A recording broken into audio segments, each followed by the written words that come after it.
Beaucoup d'entreprises échouent face à une rupture. Regardons donc maintenant les mécanismes qui expliquent cet échec. Nous allons voir qu'ils sont contre-intuitifs et que nous devons écarter les explications faussement simples comme le manque de vision.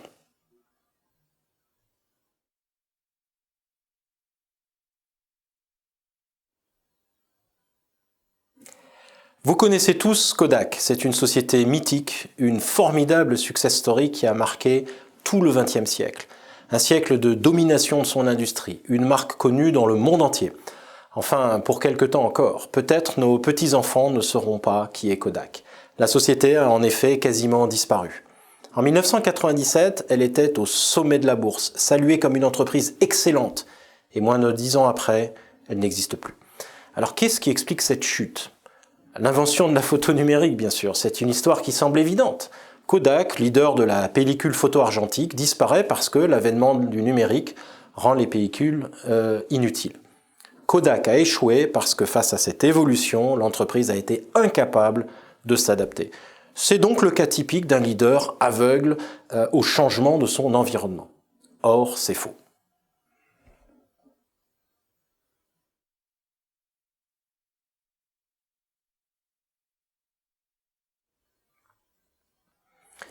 En effet, qui a inventé le premier appareil photo numérique ?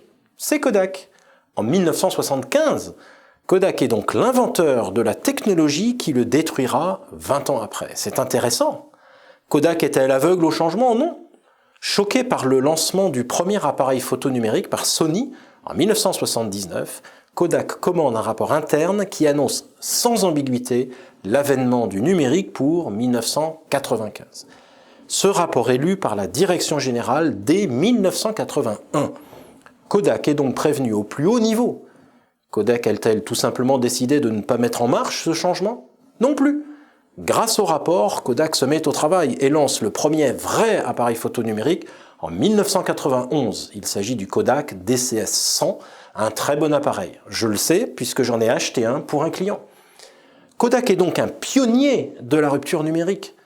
Alors sa chute est-elle due à un manque de ressources ? Non plus. Kodak était extrêmement profitable à cette époque. Et d'ailleurs, l'entreprise aura au total investi 9 milliards de dollars dans ses efforts numériques. 9 milliards de dollars pour rien.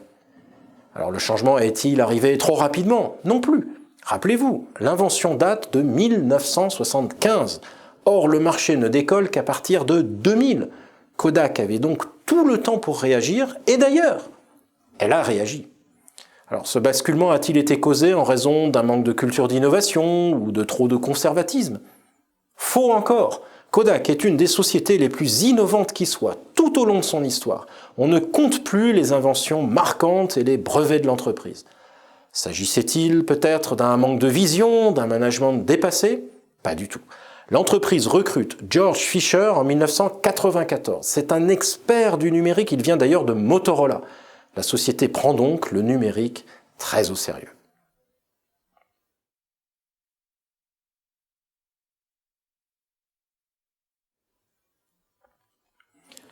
Aucune des explications classiques, manque d'agilité, conservatisme, manque de moyens, manque de vision, etc. ne fonctionne ici.